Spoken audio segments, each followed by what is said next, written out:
জ্ঞাপন করছি। আজকের যে সকল কথা এগুলো আলেমদের পরিবেশে বলার কথা, আওয়ামুন নাস সামনে থাকলে এই সমস্ত বিষয়ে আলোচনা করা লজ্জাজনক বটে। বিষয়টা হচ্ছে, ইতিপূর্বে এক আলোচক আলোচনা করলেন, আমার মোহতারাম হযরতজি। তিনি বললেন, আলেমদের ইখতিলাফ এটা উম্মতের জন্য রহমত। উলামায়ে মুতাকাদ্দিমিনদের জন্য যে ইখতিলাফ ছিল ওইটা আমাদের জন্য রহমত ছিল। বর্তমান 25 সালের যে ইখতিলাফ এটা উম্মতের জন্য গজব, লজ্জা এবং আমাদেরকে শৃঙ্খলা আবদ্ধ করে রাখার মতো একটা সুদূরপ্রসারী খারাপ পরিকল্পনা। এ থেকে আমাদের বের হয়ে আসা উচিত। সব ইখতিলাফ ভালো না। দ্বিতীয় নম্বর কথা, বাংলাদেশের আওয়ামুন নাস, জনসাধারণ, পাবলিক আমাদেরকে সর্বোচ্চ মেহমানদারি করেছে 100 বছর। কথাগুলো খুব মনোযোগ দিয়ে শুনবেন। আমরা কত বড় নালায়েক, নাখান্দা, বেওফাই করতেছি বাংলাদেশের জাতের সাথে। কয়েকটি উদাহরণ পেশ করছি। বাংলাদেশের জনসাধারণ আওয়ামুন নাস পুকুরের সবচাইতে বড় মাছটা উঠিয়ে আমাদেরকে খাওয়াইছেন। বাগানের সবচাইতে বড় ফলটা আলেম ওলামাদের জন্য নির্ধারণ করছেন। নিজেরা টাকা কালেকশন করে ফুল দিয়ে সুসজ্জিত করে স্টেজ সাজিয়েছেন।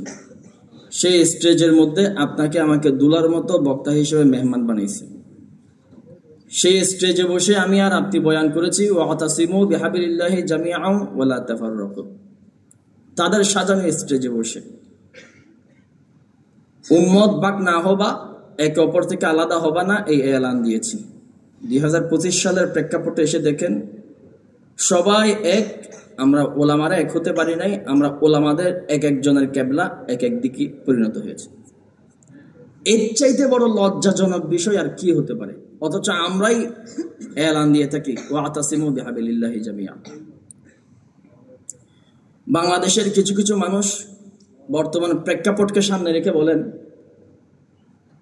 অমুক দলের সাথে ঐক্য হওয়া যাবে না। কেন? বলে তাদের আকীদা নষ্ট, তাদের মধ্যে এই ত্রুটি আছে, এই বিষয়ে সমস্যা আছে। বাংলাদেশে বিশুদ্ধ আকীদাদারী আপনি কোনো দল খুঁজে পাবেন কিনা তাও সন্দেহ। এই যে জাতীয় উলামা মাশায়েখ আইম্মা পরিষদের ব্যানারে আজকের প্রোগ্রাম, কেউ কি দাবি করতে পারবেন আমরা পৃথিবীর বুকে একদম 100% গ্যারান্টিতে জান্নাতের বাসিন্দা? আমাদের ভিতরেও কমতি আছে, প্রত্যেকটা দলের ভিতরে কমতি আছে। যে সমস্ত মাওলানারা ঐক্যের ফর্মুলা পেশ করছে, যাদের সাথে ঐক্য করবে, অথচ তাদের শরীর থেকে এমন দুর্গন্ধ, যে দুর্গন্ধ যাদের সাথে আকীদা এখন একটু 19-20 বলতেছে, তাদের চাইতে অনেক বেশি জঘন্য। ছোট্ট কয়েকটি উদাহরণ দিলে বুঝবেন। আমাদের বাংলাদেশে আলেম ওলামাদের পরিবেশে আফগানিস্তানের উপমা খুব চলে। আফগানিস্তান যখন আমেরিকা বিরোধী যুদ্ধ করেছে 20টা বছর দীর্ঘ, আফগানিস্তান কয়েকটা দলকে সাথে নিয়ে আমেরিকা বিরোধী যুদ্ধটা পরিচালনা করে। খেয়াল রাখবেন, যারা আফগানিস্তানের দলিল দেয় আবার বাংলাদেশের ঐক্যের বিপরীতে কথা বলে, ওদের সামনে কথাগুলো রাখবেন। লামাজহাবি যারা আছে আফগানিস্তানের, সকলকে সাথে নিয়েছে। মাজারে শরীফ এক বিভাগ আছে, এক এলাকা আছে, যত রিজভিপন্থী, বান্ডারিপন্থী আলেম ওলামা জনসাধারণ আছে সবাইকে সাথে নিয়েছে। শিয়া মুতাজিলাকে সাথে নিয়েছে। সবাইকে সাথে নিয়ে আমেরিকা বিরোধী যুদ্ধ করেছে। অবশেষে বৃহত্তর স্বার্থ রক্ষা করার পরে যার সাইড তে বুঝে নিয়েছে। আসেন পাকিস্তানের কথা বলি। বাংলাদেশে একজন মেহমান এসেছেন, মুহতারাম ফজলুর রহমান হাফিজাহুল্লাহ, আপনারা দেখেছেন। তার দ্বারা একটা কাজ সংগঠিত হয়েছে, ধাক্কা দিয়ে ইমরান খানকে ফালাই দিয়েছে।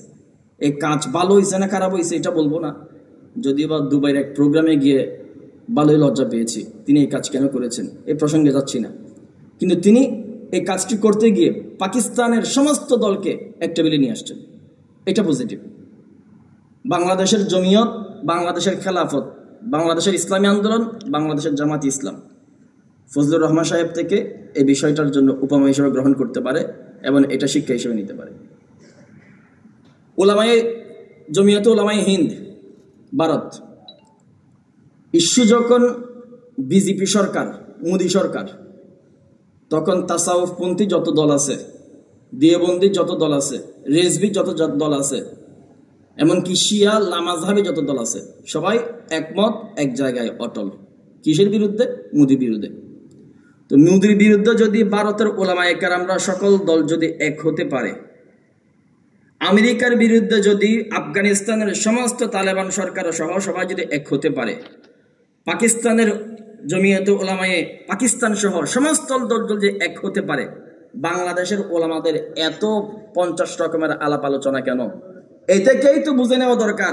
বৃহত্তর স্বার্থ যখন সামনে আসে, অর্থাৎ জাতীয়বাদ যখন সামনে আসে, অর্থাৎ সেকুলারিজম যখন সামনে আসে, ধর্ম নিরপেক্ষতাবাদ যখন সামনে আসে, তখন এই বড় মুসিবতকে মোকাবেলা করার জন্য একত্ববাদকে সামনে এনে সবাই এক হয়ে যাওয়াটা অপরিহার্য হয়ে যায়, ঠিক কিনা? এতটুকু মেসেজ যদি বুঝে, এতটুকু বিষয় যদি বুঝে, তাহলে এই ইফতিরাকের, এই মতানৈক্যের কি মানে? বাংলাদেশের আওয়ামুন নাস গত 100 বছর পর্যন্ত আমাদের দিকে তাকিয়ে আছেন। এদেরকে আমরা স্টেজে মূলা ধরাইয়া দিছি, আগামীতে আমরা এক হব, আমাদেরকে আপনারা নির্বাচিত করবেন, এরকম কথা বলেছি। অথচ দেখা যায় এখন আমাদের মধ্যেই ওলামায়ে কেরামরা এক একজন এক একদিকে। লজ্জাজনক বিষয় হচ্ছে, বাংলাদেশের জনসাধারণের কিবলা ঠিক আছে, কিবলা আছে, আমরা আলেমদের কিবলা নেই। আমরা যদি জিজ্ঞাসা করি স্বৈরা শাসকদের বা এদের অনুসারীদের, ভাই তোমাদের রাজনৈতিক কিবলাকে দেখেন, আমি ধর্মীয় কিবলা বলছি না, আমি আকীদার ইমামের কথা বলছি না, বললাম আপনাদের রাজনৈতিক নেতাকে, রাজনৈতিক কিবলাকে। সবাই বলবে জাতির জনক বঙ্গবন্ধু। বঙ্গবন্ধু প্রশ্নে সবাই একমত। বিএনপি পন্থীদেরকে জিজ্ঞাসা করলাম আপনাদের কিবলাকে, বলবে আমাদের কিবলা হলো জিয়াউর রহমান। জাতীয় পার্টিকে জিজ্ঞাসা করবেন, বলবে আমাদের কিবলা হলো ইরশাদ। বলেন তো, আমার সামনে যত অডিয়েন্স আছে, আমার স্টেজে যত মেহমান আছে, আমি আপনাকে বিনয়ের সাথে জানতে চাচ্ছি বা আপনি আমাকে জানতে চান, আমার একজন ধর্মীয় নেতা আছেন মুহাম্মদ আরবি, বিশ্বনবী মুহাম্মদ মুস্তাফা সাল্লাল্লাহু আলাইহি সাল্লাম, বাংলাদেশে এই মুহূর্তে আমার রাজনৈতিক কিবলাকে? হা হা লা আদরি, কোনো জবাব নেই। কেন ভাই? আমরা নাকি উম্মতের রাহবার, আমরা নাকি 50,000 লাখ মানুষকে সামনে নিয়ে বলে বয়ান করি ইত্তেফাক ইত্তেহাদের। আমাদের ভিতরে কেন কিবলা ঠিক নাই? আমরা কি বয়ান করবো? আর আমরা মানুষদেরকে কি শেখাবো? আমাদের ভিতরে কেন ঐক্য নাই? দিন শেষে দেখা যায় জাতি এখন দিশাহারা হয়ে গেছে আমাদের বেগতিক অবস্থা দেখে। আপনার আমার করণীয় কি? যে আলোচনাগুলো আজকে আপনাদের সামনে রেখেছি, সাধারণত এগুলো যারা সামনে বসেছেন তাদের জন্য না। আপনারা অডিয়েন্স, আপনারা আমার মতো ছোট মানুষ, আমিও ছোট মানুষ, আমাদের কথায় কিছু যায় আসে না। এই স্টেজে যারা বসছেন, বড়দের সাথে আপনাদের দেখাশোনা হয়, কথাবার্তা হয়। অনুগ্রহপূর্বক বলি, যদি বলেন পা ধরা কর্মসূচি পালন করতে হবে, আমরা সবাই মুরব্বীদের দরবারে গিয়ে পা ধরা কর্মসূচি পালন করব, তবু আল্লাহর হস্তে আমাদেরকে আর নাক কাটাবেন না, আর জনতার সামনে বেজ্জতি করবেন না। অনুগ্রহপূর্বক সবাই এক টেবিলে এসে উম্মাহ এখন জাতীয়বাদের বিরুদ্ধে, সেকুলারিজমের বিরুদ্ধে, হিন্দুত্ববাদের বিরুদ্ধে, ইস্কনের বিরুদ্ধে উম্মাহ এক হয়ে যাক। আকীদার মারামারি হবে, আগে সংসদের চেয়ার বুঝে নেন। আগে প্রতিবেশীর সাথে যখন মারামারি হবে, 4 ভাই এক হয়ে যান। বাগবাটোয়ারা যখন বাপের সম্পদ নিয়ে হবে, তখন আগে ঘরের ভিতরে ঢোকেন, ঘরের চাবি বুঝে নেন, তারপর চেয়ার টেবিল নিয়ে মারামারি করবেন। আগে বাংলাদেশের সংসদ বুঝে নেন, তারপর আকীদা নিয়ে মারামারি করবেন। আগে বাংলাদেশ বাগবাটোয়ারা করে নেন, বাগবাটোয়ারা করার আগে বাইরে বাইরে মারামারি করবেন। মিস্টার হরিফদ আর মধুসূদন এসে সংসদ ভবন দখল করবে, ঠিক কিনা? এতটুকু কথা বুঝতে কি সুল্লামুল্লাম পড়া লাগে? এতটুকু কথা বুঝতে কি ফলসফার কিতাব পড়া লাগে? এতটুকু কথা বুঝতে কি বিশাল বড় আল্লামা তফতাদানি হওয়া লাগে? আমরা নাকি বাহরুল উলুম, আমরা কি সুল্লামুল উলুম পড়াই, মোল্লা হাসান পড়াই, দুনিয়ার সমস্ত কিতাবগুলো পড়াই আমরা নরম কইরা ফেলি। এতটুকু রাজনীতিকে আমরা বুঝি না?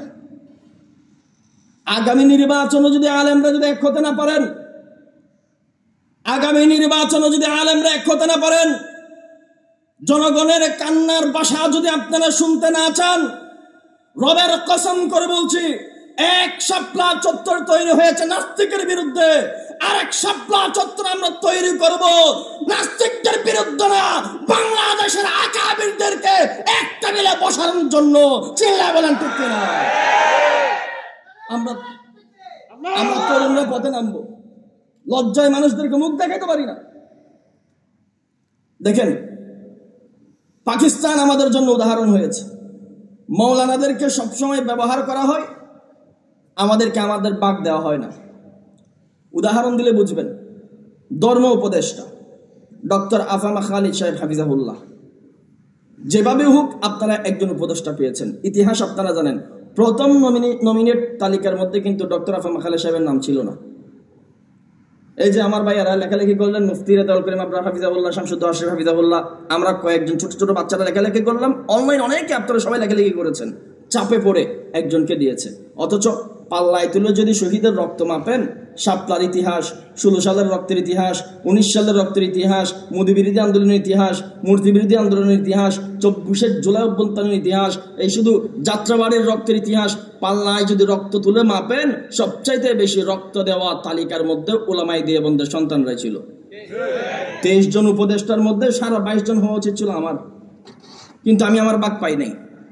আমি আমার বাক পাই নাই, আসলে পাই নাই বললে ভুল হবে। আমার আকাবিররা, আমার দায়িত্বশীলরা, আমার রাহবাররা আমাদের দায়িত্ব বুঝে নিতে পারে নাই।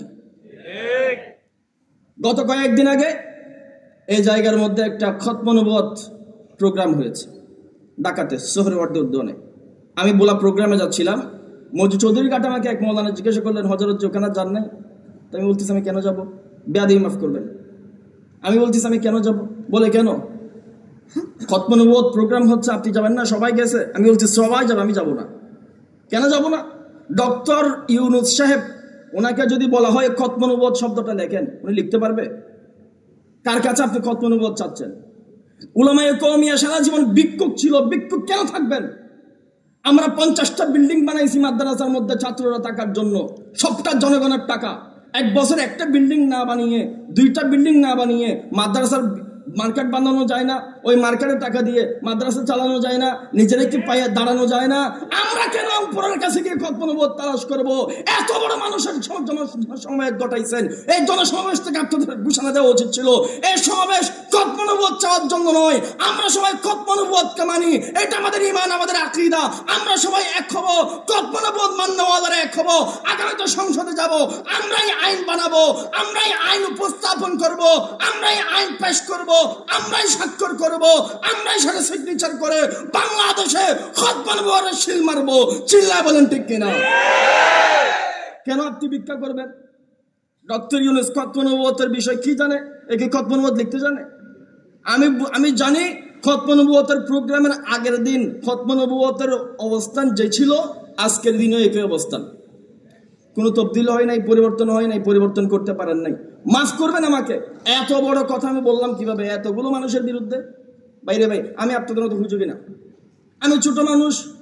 বলবেন যে আমার ঈমান নাই, আমি বলবো যে আমি এত অল্পতে সন্তুষ্ট না।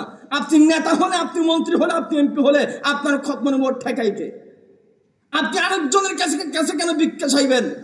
বাংলাদেশের সবাই তাদের হক বুঝে নিয়েছে, বাংলাদেশের সকল হক বুঝে পেয়েছে, এনসিপি তাদের নমিনেশন বুঝে পেয়েছে, বাংলাদেশের শিক্ষকরা তাদের হক বুঝে পেয়েছে, বাংলাদেশের অসংখ্য অজস্র আন্দোলন হয়েছে, তাদের হক বুঝে পেয়েছে। এখনো পর্যন্ত বাংলাদেশের কওমি সনদের স্বীকৃতি বাস্তবায়ন আমরা হক বুঝে পাই নাই। জাতীয় উলামা মাশায়েখ আইম্মা পরিষদের ব্যানারে আমরা এই জায়গার মধ্যে প্রোগ্রাম করেছি, এখনো পর্যন্ত আমরা হক বুঝে পাই নাই। আমাদের ছাত্ররা মাদ্রাসায় পড়ে, আমাদের ছাত্রদেরকে মাদ্রাসায় পড়ায়, সর্বোচ্চ শিক্ষায় তারা শিক্ষিত হয়, সর্বোচ্চ ডিগ্রিতে তারা হয়। মধ্যপ্রাচ্যের মধ্যে বাংলাদেশের কওমি মাদ্রাসার ছাত্রগুলো 1 নম্বরের ডিগ্রি নিয়ে আসে। সেই সমস্ত ছাত্রদের আজকে পর্যন্ত বাংলাদেশে কোনো ভ্যালু নাই। সরকারি মাদ্রাসার ছাত্ররা একটা সূরা ফাতিহা পড়তে পারে না, এক লাইন ইবারত পড়তে পারে না। এরা হয়ে গেছে বাংলাদেশের ইমাম, এরা হয়ে গেছে বাংলাদেশের খতিব, এরা হয়ে গেছে বাংলাদেশের কাজী। প্রকৃতপক্ষে আলেম ওলামারা যারা, এরা এই সরকারি বিষয়গুলো থেকে এখনো পর্যন্ত মাহরুম হয়ে গেছে। সরকার তাদের হক বুঝে পেয়েছে। আমাদের আকাবিররা এই জায়গার মধ্যে চুপ থাকার কারণে হাজার হাজার কওমি মাদ্রাসার ছাত্রদের হক নষ্ট হয়েছে। চিল্লায় বলেন ঠিক কিনা? তো আমি তো আমার হক বুঝে পাই নাই। শুধু মসজিদ মাদ্রাসায় পড়ে থাকলে তো হবে না। আমি আমার মাদ্রাসার ছাত্রদেরকে পড়াবো, এই লেখাপড়া শেষ করার পরে তার জীবন কিভাবে পরিচালনা করবে, তার রাস্তা, সুদূর পরিকল্পনা আমাদের রেডি করে দেওয়া উচিত। হযরত যে স্টেজে যারা রয়েছেন, আন্তরিকতার সাথে একদম আন্তরিকভাবে পা ধরে করজোড়ে আমি মাফ চাই। মুরব্বীদের সাথে এই বিষয়গুলো নিয়ে আলোচনা করুন। রাস্তা দিয়ে হাঁটার সময় মানুষ এখন সালাম দিচ্ছে। আগামী ফেব্রুয়ারির পরে আপনারা যদি এক হতে না পারেন, মাফ করবেন, সালাম না, মোল্লা দেখলেই গাইলাবে, মৌলানা দেখলেই গালি দিবে। আমি প্রথমেই বলেছি আপনাদেরকে আওয়ামুন নাস, জনসাধারণ পুকুরের সবচাইতে বড় মাছ তুইলা মেহমানদারি করছে, বাগানের সবচাইতে বড় ফলটা আপনাদেরকে খাওয়াইছে, স্টেজ তারা সাজিয়ে আমাদেরকে দুলা বানাইছে, সেই স্টেজ আমরা গিয়ে বয়ান করছি ওয়াতাসিমু বিহাবিলিল্লাহ। আবার নির্বাচনের সময় আসছে আমরা এক একজনের ক্যাবলা এক একদিকে। আওয়ামুন নাস আমাদেরকে গালি না দিয়ে কাদেরকে দিবে? এখনো পর্যন্ত আওয়ামুন নাস, ঠিক আছে, আমি অনুগ্রহপূর্বক অনুরোধ করব আলেম ওলামারা এক হয়ে যান, ইখতিলাফ ইনফিরাদ বাদ দেন, ইফতিরাক বাদ দেন, বৃহত্তর স্বার্থ সামনে রাইকা জাতীয়তাবাদ, সেকুলারিজমবাদ, ধর্ম নিরপেক্ষতাবাদ, বহুত্ববাদের বিরুদ্ধে একত্ববাদী না আমরা এক হয়ে যাব। রাজি আছেন তো ইনশাআল্লাহ? যারা যারা অডিয়েন্সরা যারা রয়েছেন, আপনাদের একটা করণীয় আছে, শালীনতার সাথে ভদ্রতার সাথে এই সমস্ত বিষয়গুলো নিয়ে অতি সরব থাকা, অতি লেখালেখি করা, মুখে বলা বলি করা। কেননা আমাদের যত আলোচনা হবে এই সমস্ত বিষয়গুলোর উপরে তত বেশি গুরুত্ব বাড়বে। আল্লাহ সুবহানাহু ওয়া তাআলা আমার কথাগুলো প্রথমত আমাকে, তারপর আমাদের অডিয়েন্সদেরকে আমল করার তৌফিক দান করেন। পড়েন আমিন। ওয়া মা তাওফিক ইল্লা বিল্লাহ। আসসালামু আলাইকুম।